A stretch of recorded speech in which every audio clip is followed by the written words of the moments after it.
Shalom shalom, Yesu ashimwe cyane. Ndashimira igitari umwami ko yongeye kumpa uyu mwanya wo kuganira ku byanditswe byera, yo gusoma ijambo ryayo. Nukuri ndishima cyane iyo mbonye uyu mwanya. Rero no munsi nasaraye kubera gripe, muri hanganira ijwi ryanjye. Reka mbanze senge niragize mu maboko y'Imana mbere yo kumvuga ijambo, soma ijambo ryayo. Data wa twese uri mu ijuru, nje imbere y'ubwiza bwawe mwinginga kugira ngo bane nanjye muri kano kanya. Mwami, utangirane nanjye kugeza ku musozo. Singira icyo mvuga kitavuye mu gushaka kwawe, ahubwo nkubere mikro abari ugaragara mwami, ntabari ngaragara. Muka wera unyobore muri byose. Ndirukanye imyuka mibi yose kuzimu ya distraction, ndayiheje yose mu izina rya Yesu Kristo w'i Nazareti. Kaze Saint Esprit, ngwino bane nanjye muri byose. Amen amen. Uno munsi turasoma mu Itangiriro 17, ngira ngo abakurikirana nanjye bino bisomwa muwamuzi aho ngeze, aho tugeze. Kino gisomwa turagisoma cyose, ni kirekire, ariko ku bakunzi b'ijambo ry'Imana ntabwo nkeka ko ari ikibazo. Ijambo ry'Imana riraryoha, kuko rifite ibyo ritungura mu buryo bwo mu mwuka. Umwuka wenyine aba ari niwe abiduha, kuko nta na kimwe dufite gukora cyiza nk'abana b'abantu umwuka wera tutamufite. Dusome mu izina rya Yesu Kristo. Umutwe w'amagambo uravuga uti: Imana ihindura amazina ya Aburamu na Sarayi. Aburamu amaze imyaka 99 avutse, Uwiteka aramubonekera aramubwira ati: Nijye Mana ishobora byose, ujye ugendera imbere yanjye kandi utungane rwose. Nanjye ndasezerana isezerano ryanjye nawe, nzakugwiza cyane. Aburamu arubama, Imana iramubwira iti: Dore isezerano ryanjye ubwanjye ndariguhaye, nawe uzaba sekuruza w'amahanga menshi. Kandi ntuzitwa ukundi Aburamu, ahubwo wiswe Aburahamu, kuko nkugize sekuruza w'amahanga menshi. Kandi nzakororotsa cyane, nzatuma amahanga agukomokaho n'abami bazagukomokaho. Kandi nzakomeza isezerano ryanjye nawe n'urubyaro rwawe ruzakurikiraho, rigeze ibihe byose, ribe isezerano rihoraho, kugira ngo nkubere Imana wowe n'urubyaro rwawe ruzakurikiraho. Kandi wowe n'urubyaro rwawe ruzakurikiraho nzabaha igihugu cy'ubusuhuke bwawe, igihugu cy'Ikanani cyose, kuba gakondo y'iteka, nanjye nzaba Imana yabo. Imana ishyiraho gukebwa ho ikimenyetso cy'isezerano ryayo. Imana yongera kubwira Aburahamu iti: Nawe uzakomeze isezerano ryanjye, wowe n'urubyaro rwawe ruzakurikiraho, kugeza ibihe byabo byose. Iri ni ryo sezerano ryanjye muzakomeza, riri hagati yanjye namwe n'urubyaro rwawe ruzakurikiraho. Umugabo wese muri mwe azakebwa. Muzakebwa umunwa w'ibyo mwambariye, kizaba ikimenyetso cy'isezerano ryanjye namwe. Umuhungu wese muri mwe uzaba amaze iminsi 8 avutse azakebwa, bigeze ibihe by'ingoma zanyu zose. Uzaba avukiye mu rugo rwawe, cyangwa utari uwo mu rubyaro rwawe, waguzwe n'ifeza n'abanyamahanga, uvukira mu rugo rwawe n'uwaguzwe igiciro, bakwiriye gukebwa. Kandi isezerano ryanjye rizaba ku mibiri yanyu, ribe isezerano rihoraho. Kandi umugabo utakebwe umunwa w'icyo yambariye azakurwa mu bwoko bwe, azaba yishe isezerano ryanjye. Imana isezeranya yuko Sara azabyara umuhungu. Imana yongera kubwira Aburahamu iti, Sarayi umugore wawe ntukamwite ukundi Sarayi, ahubwo ujye umwita Sara. Nanjye nzamuha umugisha kandi nzaguha umwana w'umuhungu kuri we. Nzamuha umugisha koko kandi azaba nyirakuruza w'amahanga, abami b'amahanga bazakomoka kuri we. Maze Aburahamu arubama araseka aribaza ati, mbese umwana azabyarwa n'umaze imyaka 100 avutse, kandi na Sara umaze imyaka 90 azabyara. Aburahamu abwira Imana ati, icyampa Ishmayeli akabaho ari imbere yawe. Imana iramusubiza iti, ahubwo Sara umugore wawe niwe uzabyaraho umuhungu, uzamwite Isaka. Nanjye nzakomeza isezerano ryanjye nawe, ngo ribere urubyaro ruzakurikiraho isezerano ridashira. Kandi ibya Ishmayeli ndakumviye.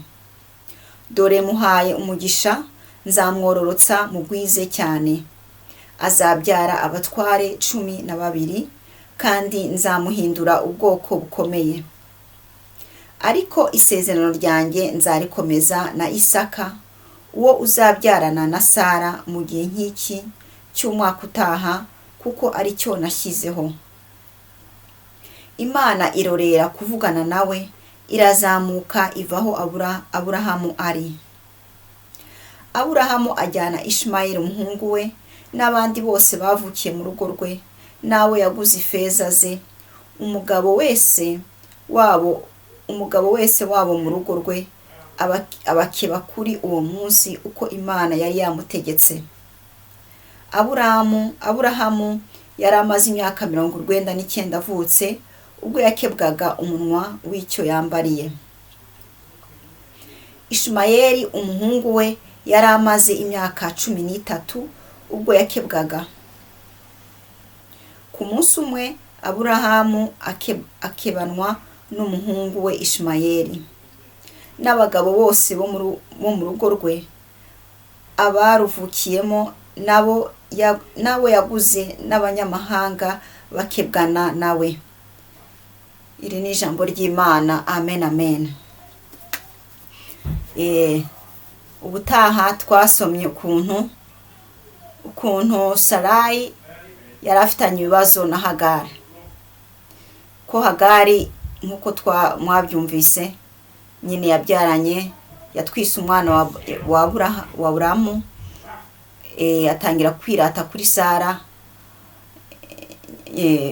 sebuja we, mbega navuga nyirabuja wiwe. Urumva ko igihe cyarageze, umwana nkuko twabisomye Ishmayeli yarageze mu myaka 13, aho Imana yabonekeraga Aburahamu. Imubonekera afite imyaka 99, imubwira ko nk'icyo gihe babwaye nawe umwaka utaha azasama inda. Bambe umudamu wiwe azasama inda, umwana akamwita Isaka.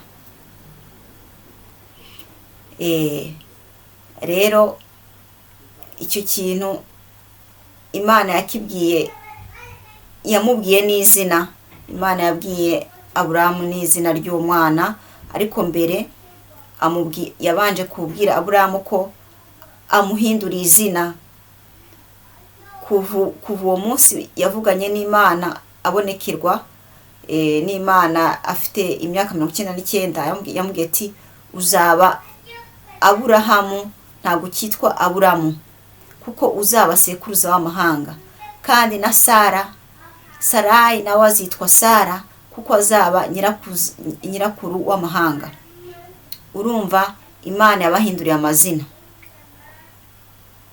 Ni iby'agaciro kanini.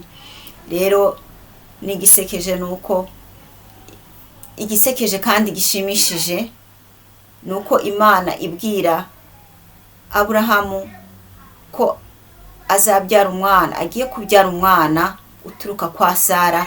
Yumvise bimeze byaramusekeje, aratekereza ati umusaza nkanjye w'imyaka 100, umukecuru nk'umudamu wanjye w'imyaka 90, ni gute dufite kubyara umwana?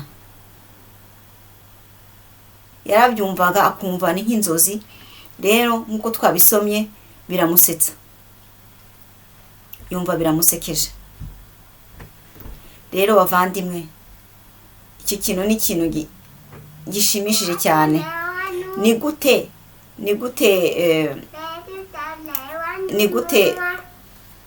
Imana ihora idusetsa buri munsi. Ni kangahe Imana ihora idusetsa? Ivuga ikintu, ishobora kutubwira ikintu tugaseka, ukumva kimeze nk'inzozi. Buri gihe Imana ishaka kutunezeza iradusetsa, ko usanga twayisabye ikintu, ahubwo ikatuha ikintu kirenze icyo twayisabye cyiza cyane, igakuba nk'inshuro 10 kucyo twatekerezaga, ariko igakuba nk'inshuro 10. Rero ibyo bintu Imana ikunze kubikorera abana bayo, kuko ihora idusetsa, ihora idukorera ibitangaza mu buzima bwacu. Icyo ni ikintu cyiza Imana ihora idukorera mu buzima bwacu bwa buri munsi. Imana ubugari bwayo, Imana ubwiza bwayo uko bungana, ibishaka gushimisha abana bayo, ishaka kutwereka ko ari Imana atari umuntu. Imana ni umuntu, Imana ntago ari umuntu. Imana ni Imana ikora ibintu bidutangaza, y'ibitangaza mbese, tugaseka tukishima, mbese tukayininahaza. Kandi nibyo bishaka ko idukoreye neza tuyininahaza, tuyishimira, tuyiha amashimwe. Haleluya. Noneho Imana irimo kuganiriza Aburahamu arimo kubyumva gutyo, aravuga ati aho icyampa ukampera umugisha umuhungu wanjye Ishmayeli. Yumvaga gusa avuga ati basi uwo mwana umwihorere Isaka, uwo mwana uvuga ko Sara azabyara, nta kibazo, icyampa gusa ugaha umugisha Ishmayeli. Yumvaga Ishmayeli amuhagije pe, yumvaga ibindi byo Sara azabyara bimeze nk'inzozi. Ariko ibitekerezo by'umwana w'umuntu biri bugufi cyane, ariko ntabwo ibitekerezo byacu bingana nk'iby'Imana.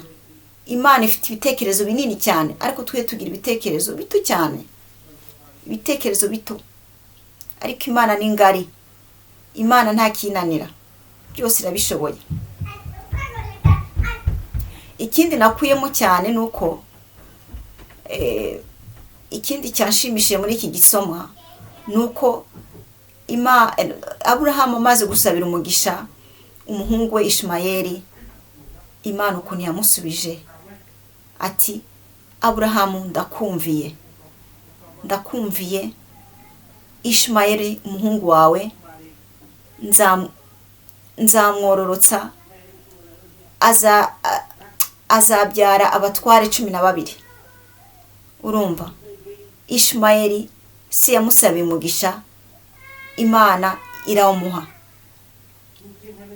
Ni ibintu byiza cyane kumva ko Imana ibwira Aburahamu ikamubwira iti ndakumviye.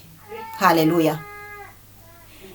Ukuntu Imana ari ngari, jewe nawe urimo kunyumva, ukuntu itwumvira, kumva Imana ibwira Aburahamu umuntu yiremeye ati ndakumviye. Urumva ko ari Imana ikicisha bugufi ikavuga ati ndakumviye, icyo umbwiye mwana wanjye ndakumviye, ndagikoze. Haleluya, haleluya, haleluya. Icyo kintu cyankoze ku mutima cyane, uko Imana yumviye Aburahamu. Ni kangahe Imana itwumvira, Njyewe nawe unyumva, ni kangahe Imana yakumviye ukayisaba ikintu kikubabaje, ukaza ukabona Imana yagikoze, nuko iba yakumviye mu bugari bwayo, mu bumana bwayo, ikatwumvira. kandi ari Imana ukuntu icisha bugufi, ni ibintu birenze cyane. Iratwumvira se nk'abandi, turi ubutaka, turi yiremeye, ariko icisha bugufi cyane, ikatwumviriza ati mwana wanjye, icyo umbwiye ndacyumviye. Haleluya, haleluya, haleluya.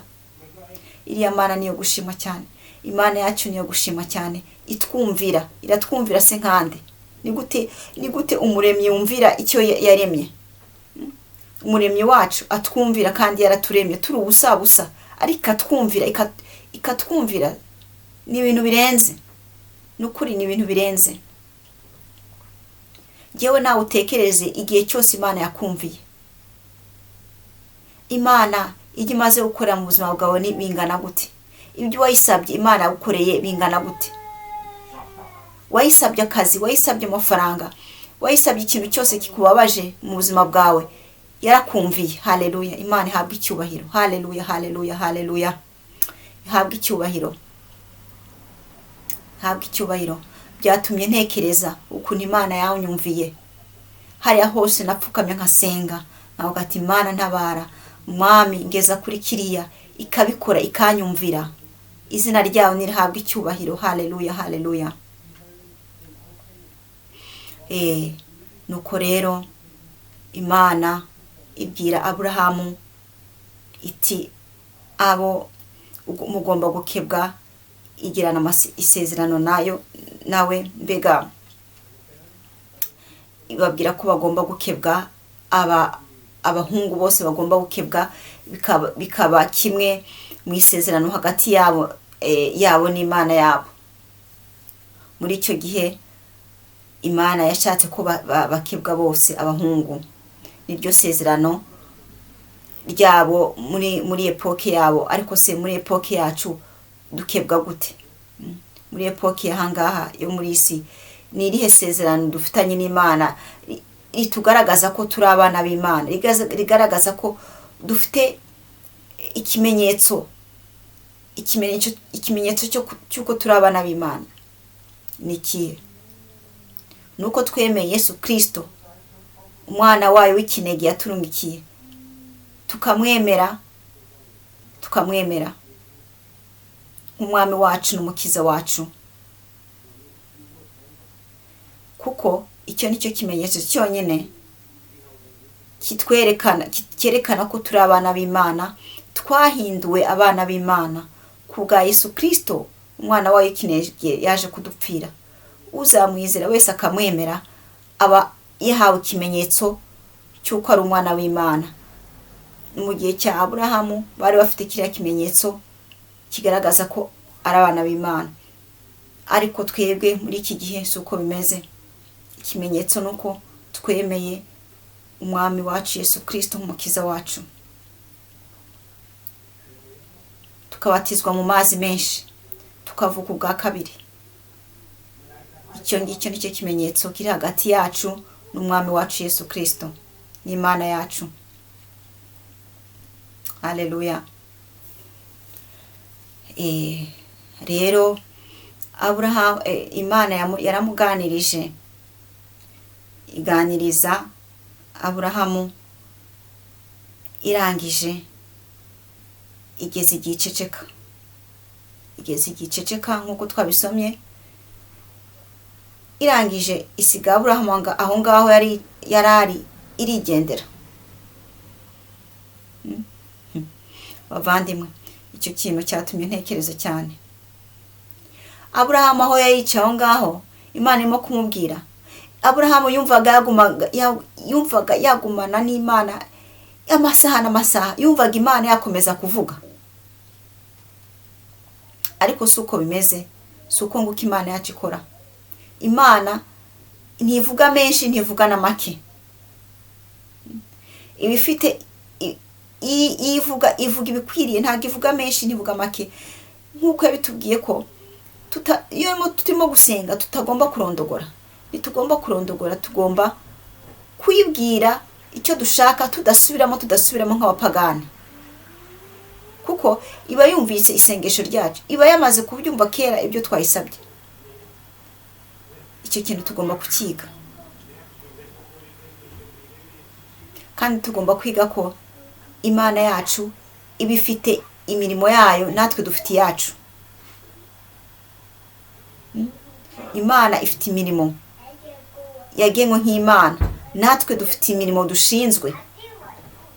Rero tugomba kumenya iyo mirimo dushinzwe, nk'uko mwumva ko Imana yaganiye na Aburahamu ikageza igihe igaceceka, yarangiza ikanamusigaye ikigendera.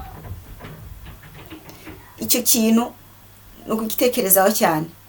Aburahamu yumvaga Imana yagumana nawe, igakomeza ikavuga, yumvaga yagumana nawe, ariko ntabwo ari uko Imana ikora. Imana yari amaze kumubwira ibyo agomba gukora, yari amaze kumuha imirimo, yari amaze kumubwira byose, irangije irigendera. Mwibuke na Yesu Kristo uko byagenze akiri ku isi. Yabwiye intumwa ati, ndagiye kandi aho ngiye murahazi, aho ngiye inzira murayizi. Murumva bo byarababaje cyane kumva ko agiye abasize, ko bumvaga bagumana nawe imyaka n'imyaka. Ariko suko Imana ikora. Imana ikorera kuri misiyo yayo, Imana ikorera kuri gahunda. Mbese nicyo kintu navuga, Imana ikorera kuri gahunda, ntabwo igendera mu masantima. Yarabwiye ati, aho ngana inzira murayizi. Ariko bo nka Aburahamu bumvaga yakomeza kugumana nabo, kuko bari bamunezerewe, kuko bari baryohewe n'ibitangaza akora, kuko n'amagambo yavugaga mbega yabanogeraga umutima, bakumva bakomeza kumukurikirana, kumu-escorta imyaka n'imyaka. Ariko rero Imana iba ifite imirimo yayo. Yesu yari afite imirimo ashinzwe, yazanywe ku isi gukora, kandi ahafite n'imirimo yadusigiye. Yaravuze ati, muzakora ibitangaza birenze nk'ibyo nakoze. Haleluya, haleluya, haleluya. Ariko wowe bifuzaga ko akomeza kugumana nabo muri epoka, akomeza gukora ibitangaza n'ibikavuga ati, no, jewe umurimo wanjye wanzanye ndawurangije, hasigaye iwanyu. Uwiteka ahabwa icyubahiro kabisa. Imana ifite imirimo yayo nk'Imana, natwe dufite imirimo yacu nk'abana b'abantu. Dufite ibyo dushinzwe, dufite akazi k'Imana nako karahari, ariko natwe dufite akazi kacu. Niyo mpamvu rero iyo imaze kutubwira ikavuga ati gutya na gutya, ikaduha amategeko, ikaduha ordre, yamaze kwivuga, apana kongera kuvuga ibijambo turondogora tugira gute. No, ibishaka ko dushira muri action, dushira mu bikorwa, dutangira gukora akazi dushinzwe. Kuko hari akazi dushinzwe nk'abakristo, hari akazi dushinzwe nk'abakristo tugomba gukora. Imana ntabwo ikunda abanebwe, ntabwo ikunda abanebwe ari mu buryo bwo mu mubiri no mu mwuka. Ntabwo ikunda abanebwe ntabwo ibishimira. Ni ukuri nuko bimeze. Kandi murebe ukuntu Imana yakoze kuri isi, murebe Yesu Kristo ukuntu yabaye kuri isi. Yari umunebwe hehe? Ntabwo yari umunebwe na gato. Yarabyuka nko mu saa 10 akajya gusenga. Aho yari ari hose yakoraga imirimo, akagenda azamuka imisozi, amanuka indi, akora. Abantu ntibamenye secret yihishemo yuko ko yazanywe n'umurimo we, kandi yawukoze bien, yawukoze neza cyane. Abonye ko urangije, aravuga ati, nsubiye kwa data,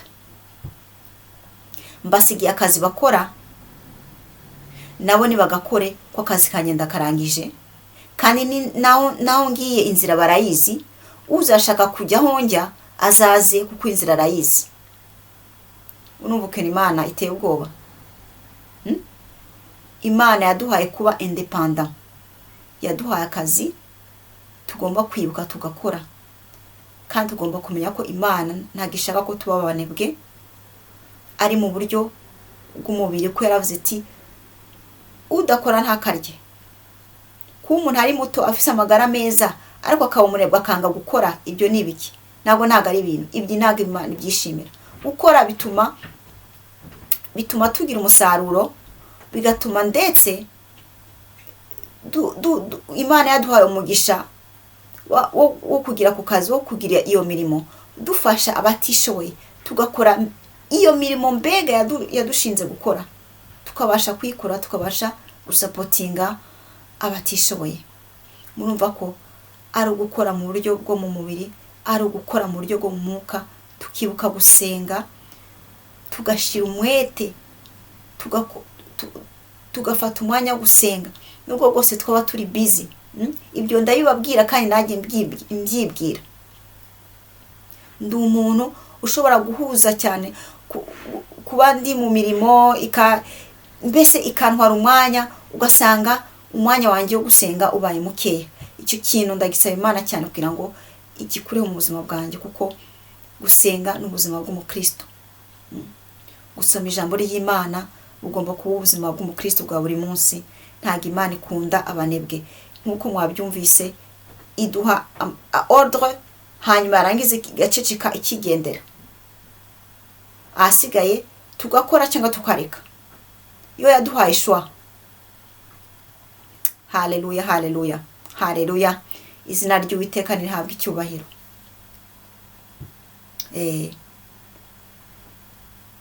Bavandimwe, Aburahamu yahise yumvira icyo Imana yamubwiye, arangije afata bose bajya kwikebesha abahungu abo yari yaraguze, babaga mu ngozi mu rugo rwiwe.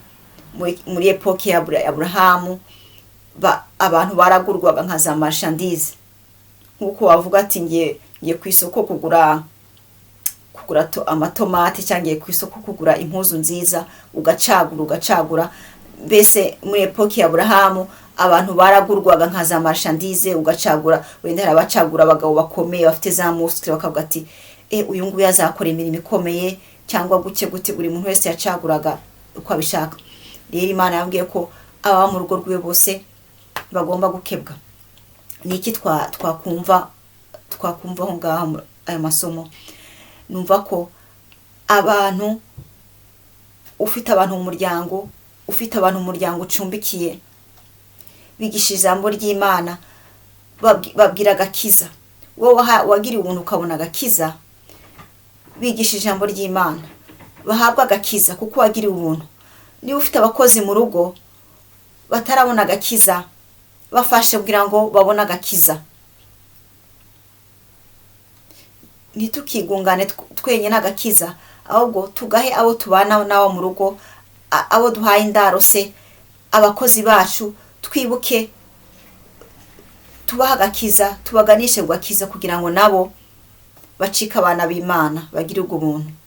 Murumva ko ibyo Aburahamu Imana yamubwiye yabikoze. Abari mu rugo rwose bose barakebwe. Haleluya, haleluya. Uwiteka ashimwe cyane. Nizere ko nkanjye hari icyo mukuyemo muri iki gisomwa. Saint Esprit Mwuka Wera akomeza abaganirize, abaganirize, akomeze kubigisha icyo Imana idushakaho muri iki gisomwa tumaze gusoma muri uno mugoroba. Nyagasana akomeze kubana natwe, namwe mwese, abarinde n'imiryango yanyu mwese, mukomeze mu bwiza bw'Imana. Uhoraho nabishaka tuzongera tuganire ku byanditswe byera, tuzongera duhugurwe n'Umwuka Wera, kuko niwe wenyine ufite kuduhugura. Twe nta bandi abantu ntacu twishoboye. Shalom, shalom.